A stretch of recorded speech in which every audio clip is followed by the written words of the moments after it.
Bueno, vamos a introducir en este teórico el concepto de teledetección. ¿Qué es la teledetección?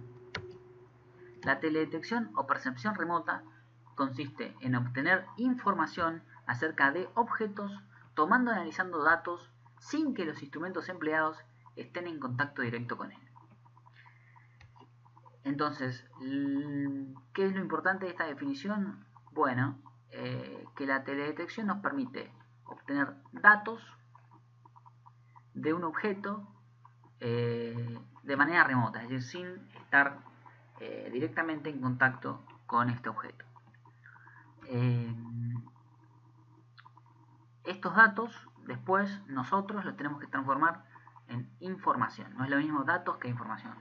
El dato es un dato y la información son las conclusiones o digamos lo que nosotros podemos concluir, obtener a partir de esos datos que nos brinda la teledetección. En lenguaje coloquial, la teledetección refiere al uso de sensores ubicados en distintas plataformas. Especialmente se habla de teledetección cuando estamos trabajando con satélites, pero también en el caso de los UAV, que son los drones, o de los, podría ser aviones que lleven sensores, que los aviones sean las plataformas para estos sensores. Y en todos estos casos, si nosotros obtenemos información acerca de objetos en la Tierra utilizando estos sensores, estaríamos hablando de procesos en los cuales estamos utilizando teledetección. Entonces, sensores ubicados en satélites, en drones o en aviones, son básicamente la teledetección. ¿Y cómo funciona la teledetección?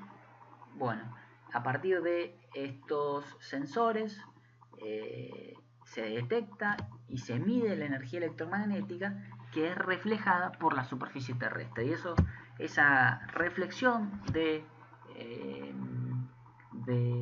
energía electromagnética, de radiación electromagnética por parte de la superficie terrestre, nos va a proveer datos acerca del objeto que esté en dicha superficie. Entonces, estando, digamos, de manera con un sensor que está ubicado en un satélite, nosotros vamos a obtener datos de la reflexión de energía electromagnética por parte de algún objeto que esté en la superficie terrestre, y eso nos va a permitir a nosotros obtener información de dicho objeto. ¿Qué componentes tiene la teledetección? ¿Cómo es el proceso por el cual nosotros obtenemos datos y a partir de esos datos información? Bueno, primero tiene que haber una fuente de energía. A, ¿no? A es la fuente de energía. Y esta fuente de energía en realidad pueden ser dos fuentes de energía. La primera es el Sol, ¿sí? Es la más común. O sea, el Sol emite radiación electromagnética que llega a la atmósfera y luego a la superficie terrestre, pero también puede ser que directamente el satélite emita o la plataforma que fuere, ¿no? Pero hablamos en este caso como la imagen tiene un satélite de satélites, el satélite emita radiación electromagnética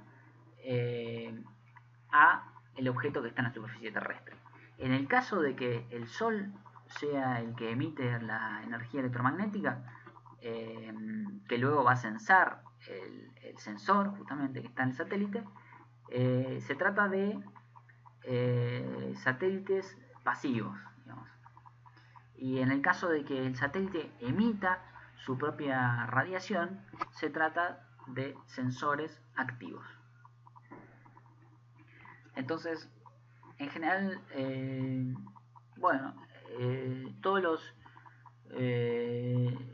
excepto algunos sensores, la mayoría son pasivos, es decir, no tienen fuente de energía propia, sino que utilizan la fuente de energía por parte del Sol.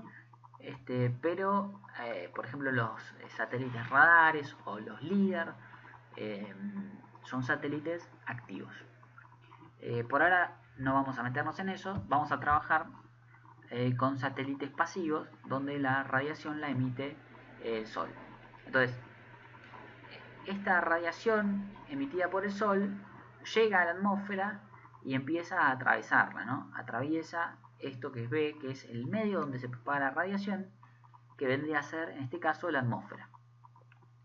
Y cuando la radiación, la energía electromagnética atraviesa la atmósfera, empieza a interactuar con ella, digamos. No es que la atmósfera no transmite la totalidad de la radiación, sino que por el contrario absorbe radiación en determinadas longitudes de onda y refleja también radiación en determinadas longitudes de onda. Entonces, no toda la radiación que emite el Sol llega hasta acá, hasta C, que C es el blanco o el objeto que interactúa con la radiación. O sea, C es el objeto que a nosotros nos interesa estudiar, pero ¿cómo lo estudiamos? Bueno, salió energía de acá, atravesó la atmósfera, interactuó con la atmósfera y recién ahí llegó al objeto. Nuevamente, el objeto puede tener distintas interacciones con la luz. Puede ser que con la radiación electromagnética, mejor dicho, puede ser que absorba alguna parte de esa energía electromagnética, puede ser que la refleje, ¿sí? O puede ser que la transmita, que siga, que la atraviese, digamos. En el caso, y además, esto va a ser distinto según la longitud de onda, ¿no? El Sol emite energía en un rango de longitudes de onda bastante amplio, y en función de cómo sea el objeto, puede ser que refleje distintos niveles de radiación en distintas longitudes de onda. Ahora vamos a entrar más en detalle en eso. Pero bueno, el objeto va a reflejar algo de la radiación que le llega, y esa reflexión va a permitir que el satélite que está acá, en realidad el sensor que está ubicado en el satélite, registre la energía que fue reflejada por este objeto.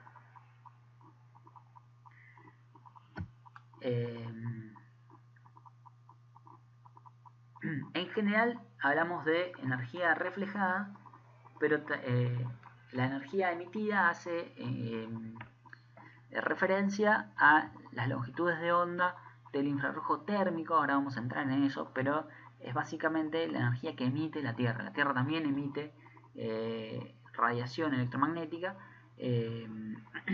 pero en longitudes de onda muy grandes. Ahora vamos a entrar en ese tema, vamos de a poco, ¿no? Entonces, repasamos un poco esto. Hay una fuente de emisión de radiación, puede ser el Sol o puede ser el satélite. Esa radiación atraviesa la atmósfera, llega al objeto. El objeto refleja o absorbe, pero bueno, nos importa lo que refleja, ¿no? Y lo que refleja vuelve a atravesar la atmósfera, puede volver a interactuar acá con la atmósfera y llega al sensor. Y el sensor empieza a almacenar la información los datos en realidad que les provee los datos de la radiación reflejada, y los transmite a un segmento terrestre que recibe esa información y la procesa. Luego, esos datos crudos, digamos, puede realizarse un preprocesamiento, un análisis y a posterior una interpretación para una determinada aplicación. Este preprocesamiento, análisis e interpretación en algunos casos lo hace una agencia espacial. Sobre todo el preprocesamiento y análisis puede hacerlo la agencia espacial, pero en muchos casos lo hacemos los usuarios, ¿no? Y luego la interpretación en general la hace el usuario, de acuerdo a la aplicación en la que esté trabajando. ¿Por qué es útil la teledetección? ¿Por qué en vez de ir al campo y medir algo, confiamos en los datos que nos proveen los satélites? Bueno, por un lado, tenemos una cobertura completa y continua de la superficie terrestre, o sea, utilizando un mismo protocolo, nosotros en vez de si queremos trabajar en toda Argentina, tendríamos que medir, por ejemplo, la variable de interés en una cantidad infinita de puntos, y los satélites nos brindan esa posibilidad de hacer una cobertura continua y completa de una determinada superficie sin hacer un esfuerzo enorme y a un costo muy bajo. Por otro lado, se puede observar distintas porciones del territorio utilizando el mismo protocolo. O sea, no solamente el dato es continuo, sino que en todos lados se utiliza el mismo protocolo, lo cual hace que los datos sean comparables. Por otro lado, tenemos una repetición periódica, es decir, vamos a hablar de la frecuencia de revisita, es decir, cuánto tarda el satélite en pasar 2 veces por el mismo lugar, en proveer 2 datos de la misma porción de territorio, pero en general son datos que se van obteniendo de manera periódica y que permiten que nosotros veamos la evolución de determinados fenómenos. Algo que no está acá, pero que es no menos importante, es el hecho de contar con un registro histórico de imágenes hacia atrás. O sea, por ejemplo, habrán oído hablar tal vez de Landsat. Landsat es una constelación de satélites que viene trabajando hace muchos años. Entonces, por ejemplo, tenemos disponibles en internet imágenes Landsat de nuestro país desde los años 80 y pico hasta la fecha, con un protocolo muy similar, es decir, sensores que si bien han tenido algunas diferencias en el tiempo, porque se han ido lanzando, vamos por el Landsat 8, se han ido lanzando distintos satélites Landsat, pero en general tienen características similares, lo cual hace que no solamente tengamos repeticiones periódicas, sino que tengamos 40 años de datos que nos permiten estudiar fenómenos en el tiempo con un nivel de detalle interesante. Y por otro lado tenemos el precio, ¿no? Para obtener datos periódicos con cobertura continua, completa, de unas largas porciones de territorio, tendríamos que hacer un estudio a campo muy intensivo que nos va a salir muy caro. En el caso de la teledetección tenemos imágenes gratuitas y nosotros sabemos aprovechar estas imágenes y trabajar con ellas, podemos ahorrar mucho dinero. Vamos a estudiar un poco la física de todo este proceso brevemente, no nos vamos a meter en detalle, primero porque yo no soy un especialista y segundo porque no es el objetivo del curso, pero tenemos que sí o sí hablar de la radiación electromagnética. Esto es una onda electromagnética que tiene una determinada longitud de onda y una determinada amplitud. La longitud de onda es la distancia entre dos crestas, ¿sí? Crestas o valles de la onda, ¿sí? Las ondas se van propagando en alguna dirección y un sentido, pero básicamente se definen de acuerdo a su longitud de onda, su amplitud y la frecuencia, que es la cantidad de veces que esa longitud de onda se repite en una determinada cantidad de tiempo. Ahora vamos a entrar un poco en el concepto de espectro electromagnético, ya que no todas las longitudes, no todas las ondas tienen la misma longitud. Y bueno, por ejemplo, si en este sentido vamos incrementando la longitud de onda, es decir, tenemos ondas que tienen cada vez más separados sus picos y sus valles, vamos a tener cada vez menos energía, si la energía aumenta hacia ese lado. O sea, a longitudes de onda pequeñas tenemos mayor energía, y a medida que la longitud de onda se hace mayor, la energía es más baja. Esto vamos a ver que es importante en las aplicaciones. Y a su vez, la longitud de onda se representa en un distinto tipo de rayo o de onda, ¿sí? Tenemos los rayos gamma en longitudes de onda muy chicas, luego tenemos los rayos X en longitudes de onda un poquito más grandes, luego tenemos los rayos ultravioletas, que estos son los que por ejemplo nos hacen mal a la piel, y vemos que están en longitudes de onda chicas, o sea que tienen una energía bastante grande. Luego está en este rango lo que nosotros denominamos luz visible, que es justamente la que puede ver el ojo humano, ¿sí? La que está entre 400 y 700 nanómetros, es la radiación visible, que es la que nosotros justamente podemos ver. En longitud de onda más pequeña tenemos el violeta y el azul, luego vamos hacia el verde, el amarillo y el rojo, ¿no? Por encima de los 700 micrómetros tenemos el infrarrojo, ¿sí? Hasta los 10.000 más o menos nanómetros. Sí, nanómetros. Antes dije micrómetros, pero nanómetros, ¿no? De 400 a 700 nanómetros es el visible, y por allá más arriba de 700 tenemos el infrarrojo. Y luego tenemos las ondas de radio, entre ellas el radar que mencionábamos anteriormente, que es en estas longitudes de onda, por ejemplo, emiten algunos satélites pasivos que son denominados radares. De esto, ¿qué nos interesa? Nos interesa mucho el visible, nos interesa muchísimo el infrarrojo, ¿sí? El infrarrojo a su vez se puede dividir en distintos rangos. Por ejemplo, el infrarrojo cercano va entre 700 y 1300 nanómetros, el medio va entre 1300 y 8000 y el térmico va entre 8000 y 10000.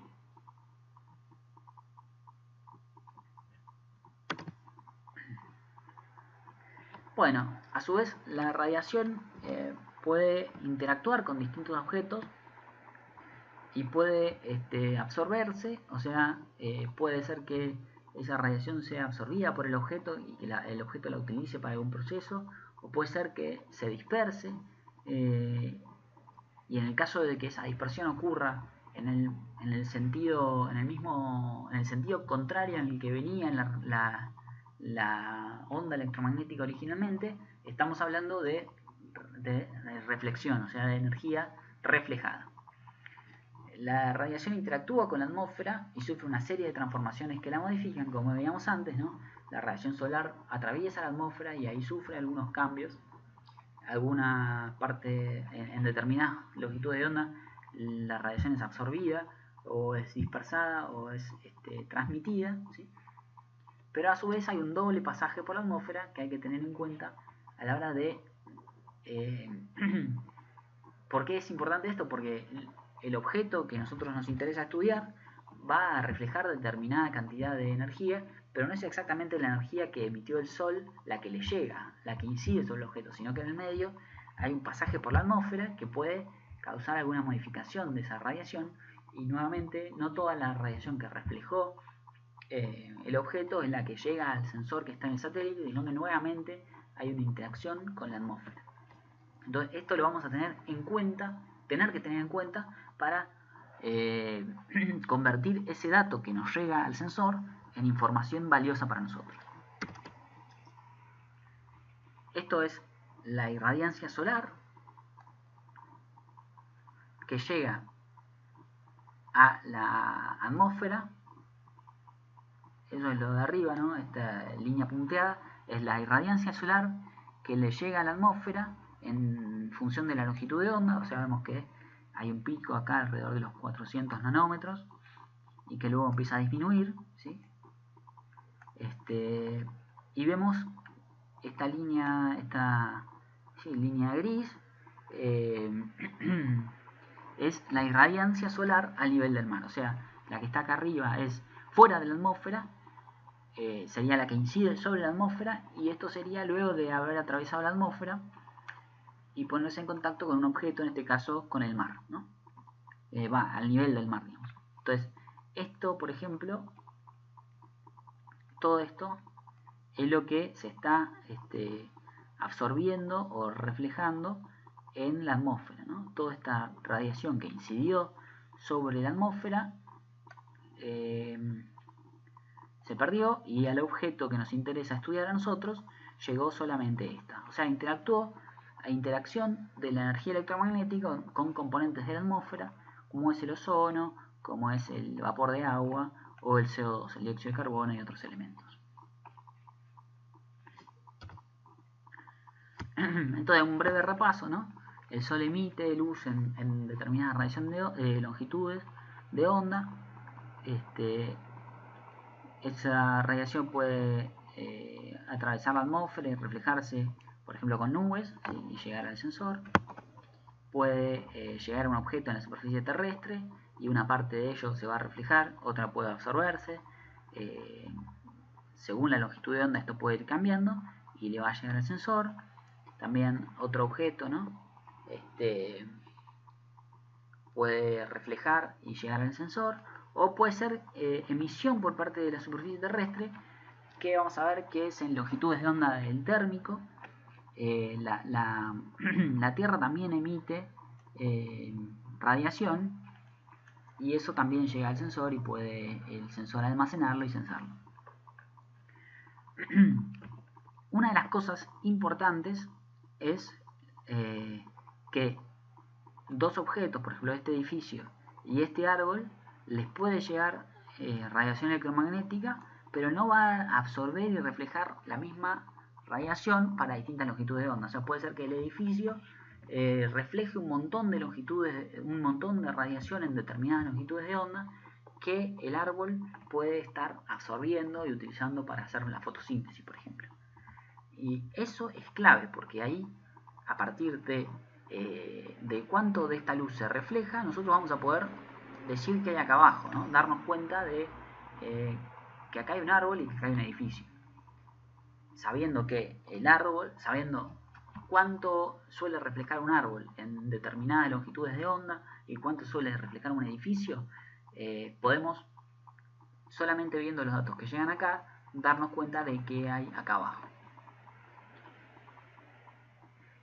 Así estamos transformando los datos en información. El dato que llega al sensor, nosotros tenemos ya un modelo teórico en el cual sabemos que los edificios reflejan en determinadas longitudes de onda, los árboles reflejan la radiación en determinadas longitudes de onda y en determinada cantidad, y en función de eso podemos interpretar esos datos y convertirlos en información de los objetos que estamos estudiando. Entonces, acá aparece un concepto interesante que ya vimos en realidad, que es el concepto de imagen digital, que van a ver ahora que lo vimos en el módulo 1. Las imágenes satelitales son capturadas por sensores a bordo de plataformas satelitales y tienen un formato de imagen digital. Son archivos informáticos que almacenan una matriz de valores numéricos. Así que las imágenes satelitales se almacenan en formato de imagen digital y no son otra cosa que los rasters que estudiamos la vez pasada. Van a ver que, al igual que los rasters, o que en realidad que las imágenes satelitales almacenan su información en rasters, y entonces para una determinada longitud de onda vamos a tener datos en una matriz. Cada celda de esa matriz va a ser un píxel que va a tener una ubicación en el espacio y que nos va a decir cuánta radiación reflejó ese píxel y en realidad cuánta radiación le llegó al satélite de ese píxel. O sea, supongan que el píxel sea este árbol, ¿sí? Entonces vamos a tener un píxel acá, un píxel acá, un píxel acá, con un número que sea la reflexión o la energía que refleja o emite este objeto y que le llega a este sensor, ¿no? A partir de eso se van construyendo imágenes satelitales que tienen píxeles. Podemos ubicar en el espacio cada uno de esos píxeles y tener esos datos georreferenciados que nos van a permitir trabajar en un sistema de información geográfica con las imágenes. Entonces, una de las cosas que era importantes que veníamos hablando es que distintas superficies tienen distintas reflectancias. O sea, cada superficie tiene una reflectancia que la caracteriza. Y esta figura lo que busca es mostrar eso. O sea, la reflectancia, que es cuánta de la energía que le llega a un objeto es reflejada, el porcentaje de la energía total que le llega a un objeto que es reflejado por ese objeto, y por otro lado tenemos distintas longitudes de onda. Y cada una de estas curvas es un objeto distinto.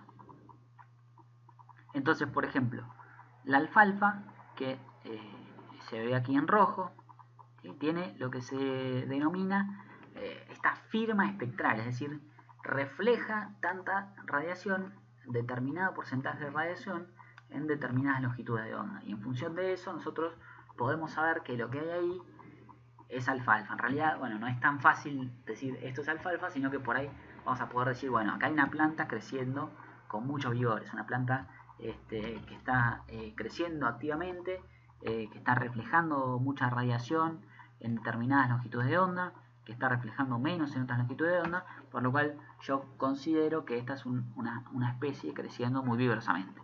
Bueno, entonces como dijimos recién, distintos objetos tienen una reflectancia distinta en el rango de longitudes de onda del espectro electromagnético.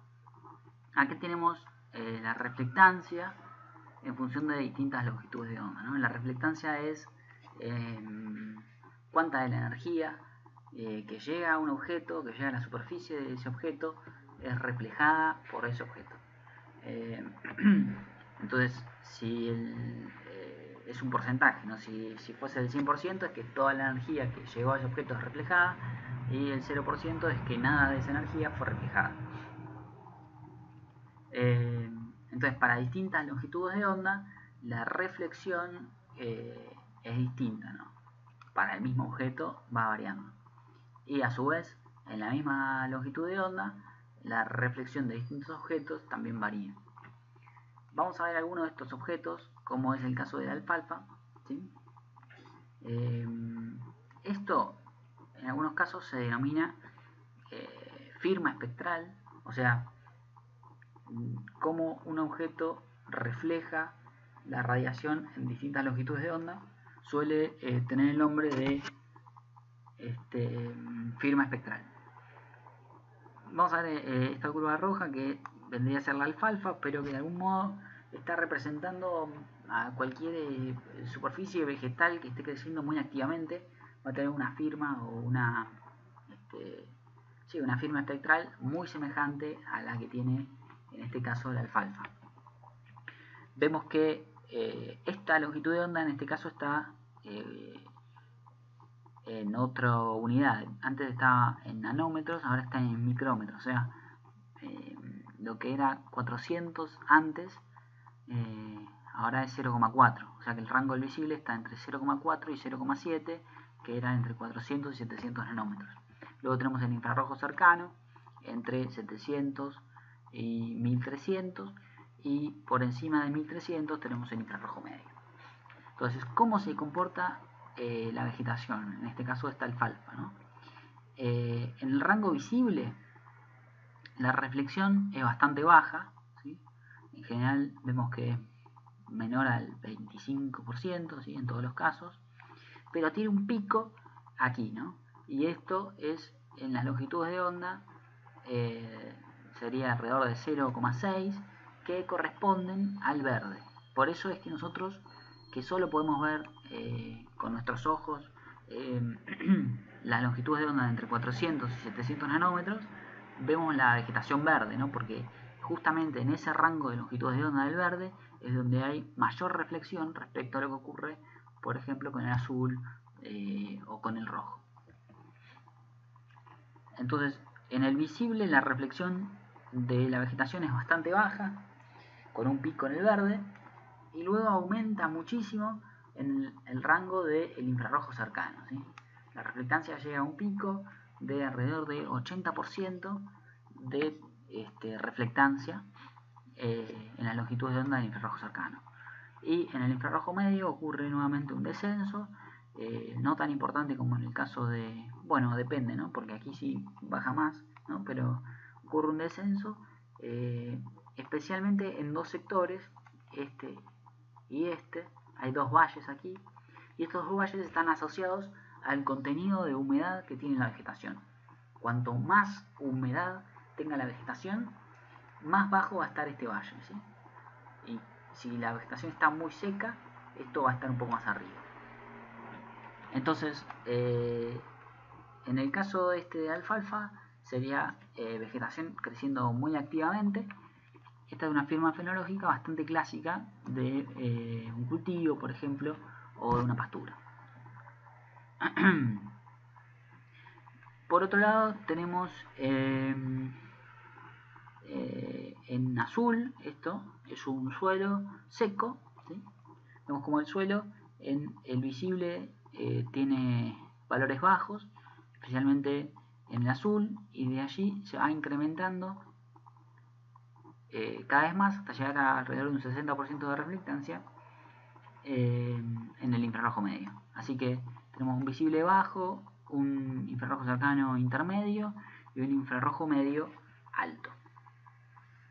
Entonces, si nosotros tuviésemos que separar entre suelo seco y vegetación, podríamos ver que usar el infrarrojo cercano y vamos a ver que el cultivo o la vegetación va a tener alta reflexión en el infrarrojo cercano, mientras que la vegetación, el suelo, digo, va a tener una reflexión media. O podemos ver que acá el suelo seco va a tener bastante reflexión, mientras que el cultivo acá va a tener baja, ¿no? Entonces, si usamos estas longitudes de onda, también podríamos separar entre suelo y cultivo. Ahora, un suelo con mayor humedad es esta curva negra. Es muy similar a esta, pero todo un poquito más abajo, ¿no? Tanto en el medio, en el visible, como en el infrarrojo cercano, y sobre todo en el infrarrojo medio, hay una diferencia respecto al suelo húmedo. Eso nos permitiría distinguir un suelo húmedo de un suelo seco. Por su parte, el agua no tiene prácticamente, es esta curva, ¿no? No tiene prácticamente reflexión en las longitudes de onda de los infrarrojos, y sí refleja un poquito en el visible. Entonces, el agua se va a ver muy oscura en general, pero especialmente en las longitudes de onda del infrarrojo cercano. En cambio, el agua turbia, que vendría a ser esta curva, al tener sedimentos, tiene un poquito más de reflexión en el infrarrojo cercano. ¿Sí? Entonces, para separar entre dos objetos que están ubicados en la superficie terrestre, tenemos que tener una idea de cómo es su comportamiento en distintas longitudes de onda, es decir, cuánta reflectancia tiene el objeto que a nosotros nos interesa detectar en distintas longitudes de onda. Por ejemplo, si queremos detectar vegetación, bueno, ya sabemos que en el rojo, por ejemplo, tiene un valle, en el infrarrojo cercano tiene un pico, en el infrarrojo medio tiene otro valle en función del nivel de humedad, y eso nos va a ayudar para darnos cuenta si lo que estamos viendo en el terreno, si el dato que nos da la imagen satelital para ese píxel significa que en ese píxel hay o no un cultivo, por ejemplo. Tenemos que ir en este momento a ver una cosita teórica más, que es la teoría del color. Esto nos va a servir mucho para lo que es interpretación visual de imágenes. Hay dos teorías del color, una teoría que se denomina aditiva, que es la teoría de la luz, y una teoría que se denomina sustractiva, que es la de los pigmentos. Vamos a empezar con esta, que creo que es la que estamos más habituados a ver, es la teoría sustractiva. ¿Se acuerdan cuando nosotros íbamos al colegio y teníamos nuestras acuarelas o nuestras témperas y mezclábamos distintos colores?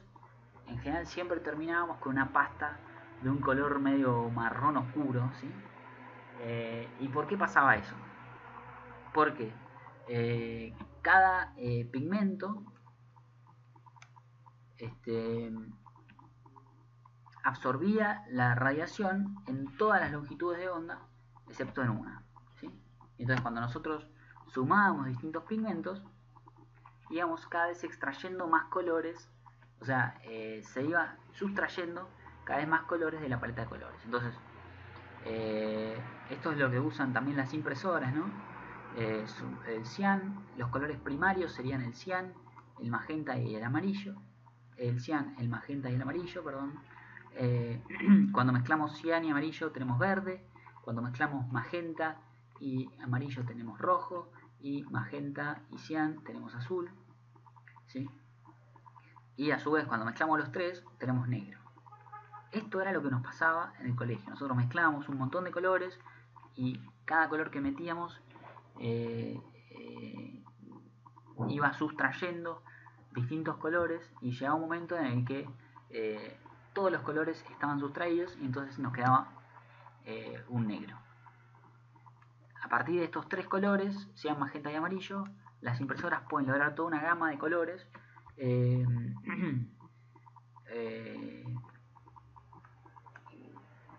y es por eso que estos son los colores primarios, ¿no? Ahora, la teoría aditiva, la teoría de la luz, es bastante distinta. Y en este caso los colores primarios son verde, rojo y azul.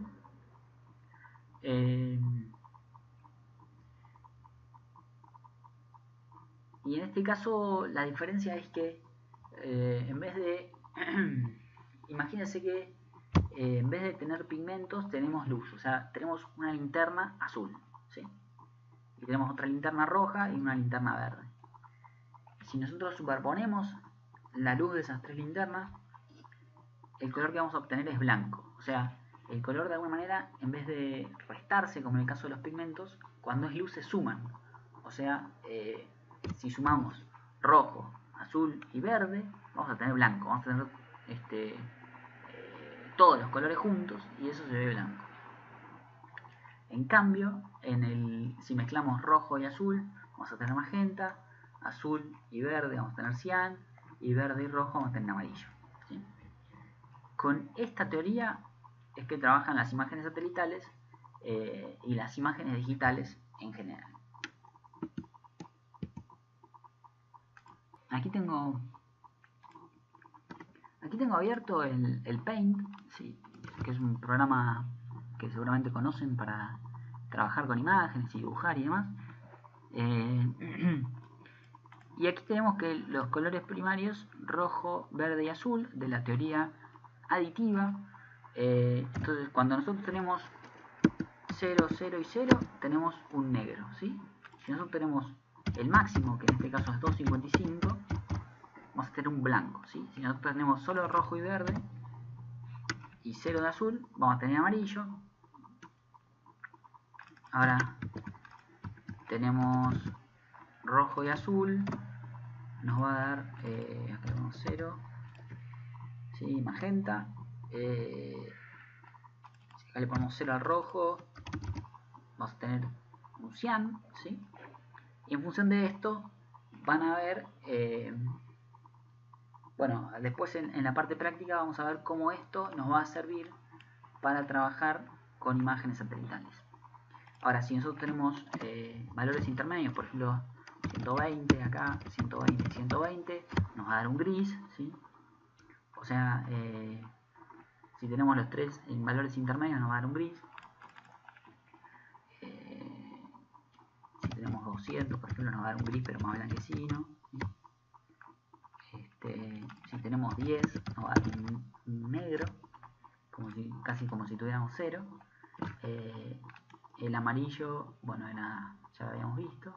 Sí, bueno, esto está bueno para empezar a pensar en la teoría aditiva del color, que luego que es la teoría que usan las imágenes satelitales, que usan las imágenes digitales, que usan los rasters. Entonces vamos a tener que entender esto muy bien para poder interpretar cuestiones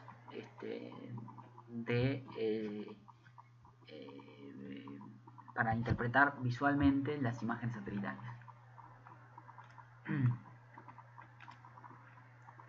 Volvemos a la presentación.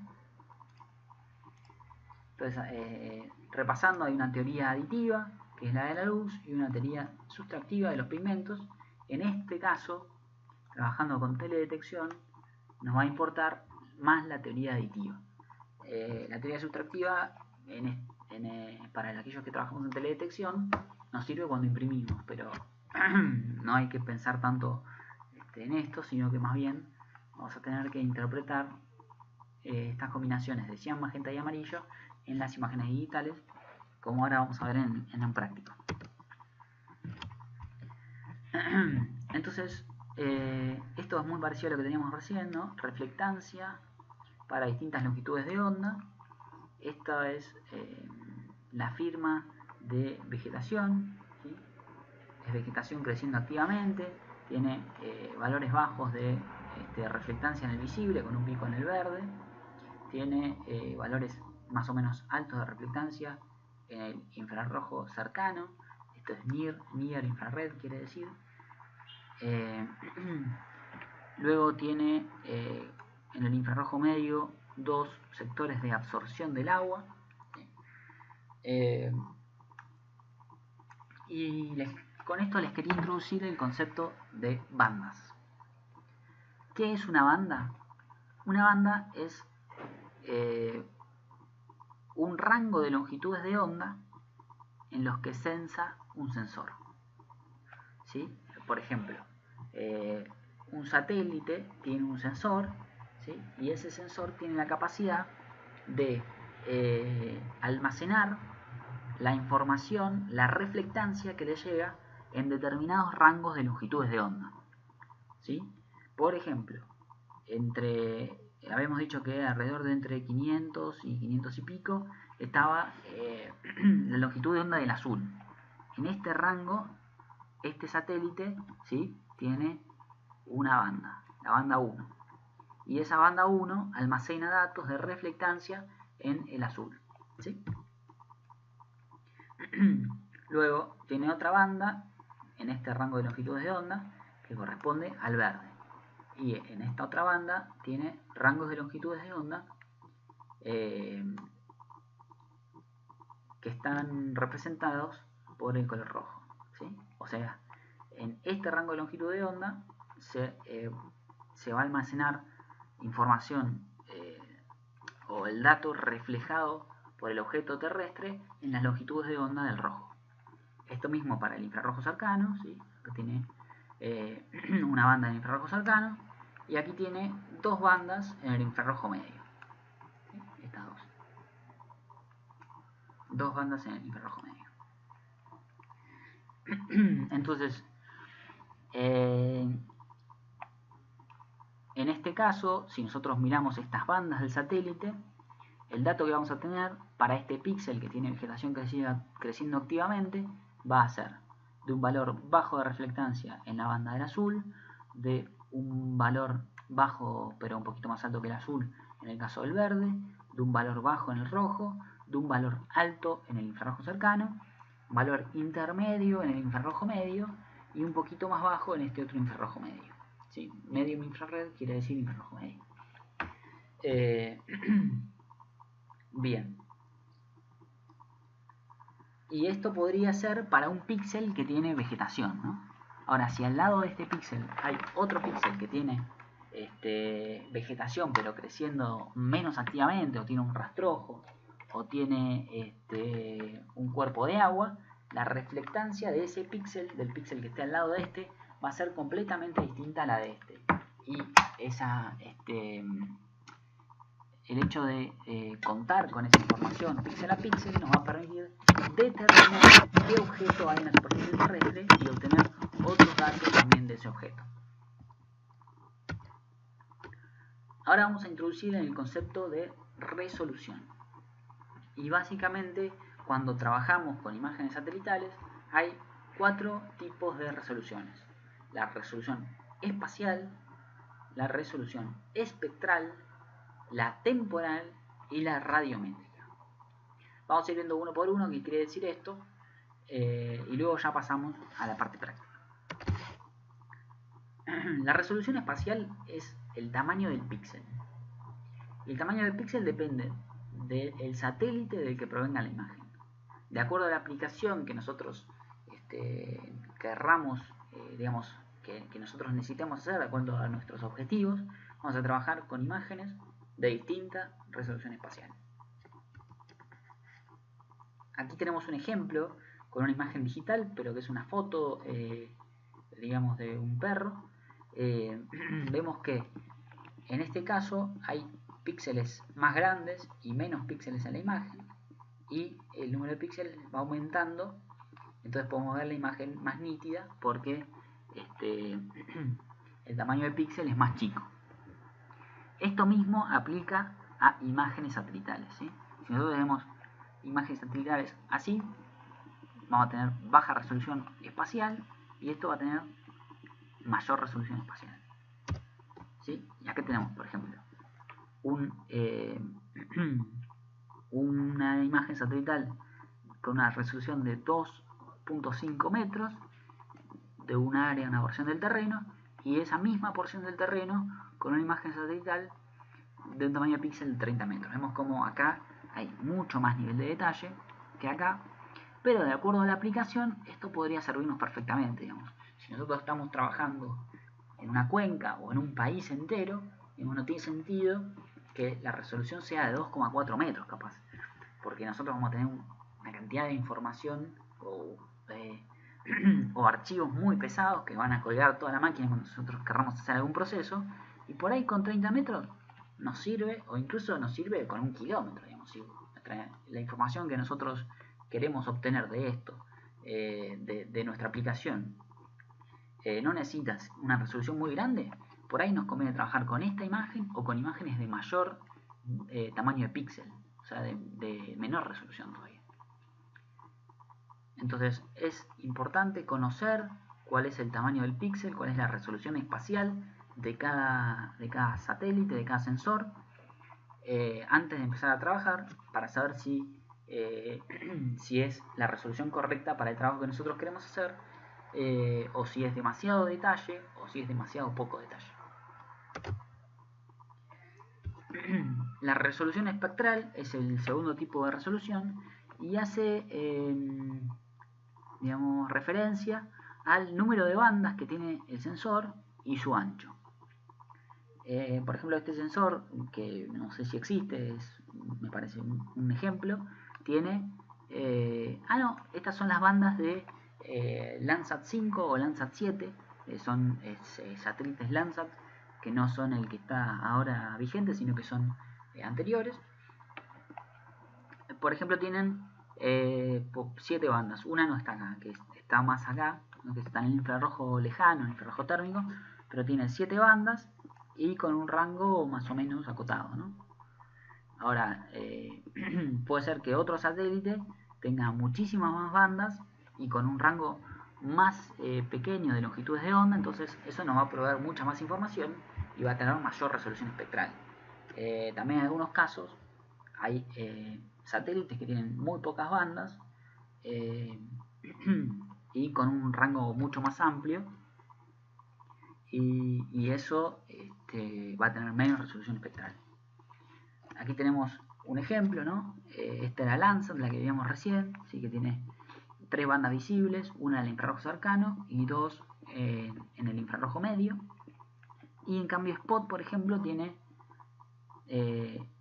2 bandas en el visible, una en el infrarrojo cercano y esta que es pancromática, que abarca todo el visible.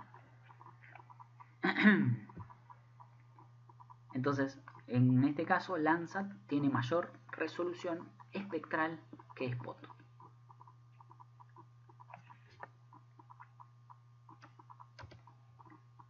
Tenemos por otro lado la resolución temporal, que es el tiempo que pasa entre un dato tomado en un sector, en un objeto, en una superficie de la Tierra, y la siguiente vez que ese satélite pasa por ese lugar y toma otro dato de ese mismo sector de la Tierra. Eso se denomina frecuencia de revisita y también va a depender del sensor y del satélite. De acuerdo a nuestra aplicación podemos elegir uno u otro, ¿no? Ahora vamos a ir viendo que hay también relaciones entre las distintas resoluciones, pero vamos a ver el último tipo de resolución primero, que es la resolución radiométrica, que es el número de bits con el que se almacena la información, es decir, la cantidad de niveles de brillo, de gris, en la que se puede percibir. Por ejemplo, hay imágenes de 7 bits, ¿sí? Que tienen rango, o sea, para cada píxel vamos a tener, supongan, de 0 a 100% de reflectancia, ¿sí? Por poner un ejemplo. Ahora, esa reflectancia puede distribuirse en 255 niveles, en el caso de los 8 bits, puede distribuirse en 127 niveles, en el caso de los 7 bits, o puede ser mucho menor o mucho mayor, ¿sí? Y eso dependerá también del nivel de detalle que nosotros necesitemos, pero obviamente cuanto más bits, o sea, cuanto más niveles radiométricos de información, más va a pesar la imagen y entonces más difícil va a ser correr algunos procesos en caso de que trabajemos en superficies muy grandes. Entonces, un bit es 2 niveles, ¿no? Tiene negro y blanco, nada más. 2 bits tiene 4 niveles, ya podemos diferenciar 4 cosas. 4 bits tiene 16 niveles. 8 bits tiene 256 niveles. Entonces vemos cómo a medida que aumenta la resolución radiométrica, podemos distinguir más cosas de la superficie terrestre.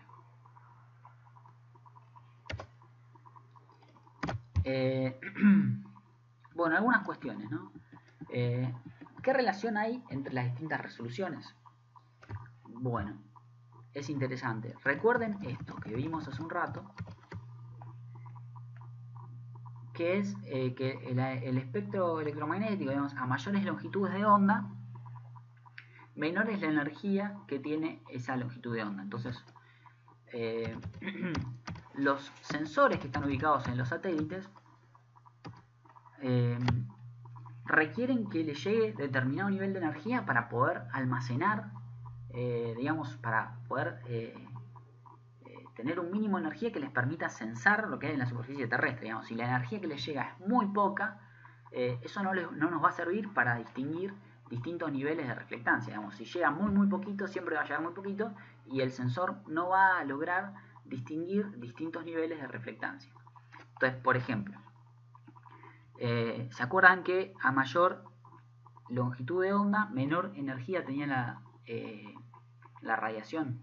Bueno, efectivamente miren que las longitudes de onda, a longitudes de onda más chicas, las bandas pueden ser más acotadas. ¿Por qué? Porque eso tiene más energía, entonces la energía que llega al sensor es bastante y va a permitir que nosotros tengamos un rango de datos de reflectancia interesante y podamos sacar conclusiones. En el caso del infrarrojo medio, por ejemplo, bueno, el rango es mucho más alto porque necesita que le llegue más energía al sensor para poder almacenar esos datos. Digamos, es como una cámara de fotos, ¿no? Si nosotros estamos en un lugar que está oscuro, hay muy poca energía electromagnética, cuando saquemos la foto no se va a ver nada. Si le llega poca radiación al sensor, el sensor no va a ver nada, no va a llegar a distinguir nada. Por eso utiliza un rango más amplio de longitudes de onda. Pero también hay una asociación entre esto, es decir, la energía que tiene las distintas longitudes de onda y el tamaño de píxel. Hay sensores que tienen determinado tamaño de píxel, por ejemplo, para lo que es el visible, ¿sí? Por ejemplo, el Landsat tiene un tamaño de píxel de 30 metros para el visible y para el infrarrojo cercano, pero ya para el infrarrojo medio tiene un mayor tamaño de píxel porque necesita abarcar más área para que le llegue más energía de toda esa área y poder sensarla. ¿Sí? Por ahí para el rojo o el visible, cualquiera de los del visible y para el infrarrojo cercano, ya con un área de 30 metros por 30 metros le llega un montón de energía.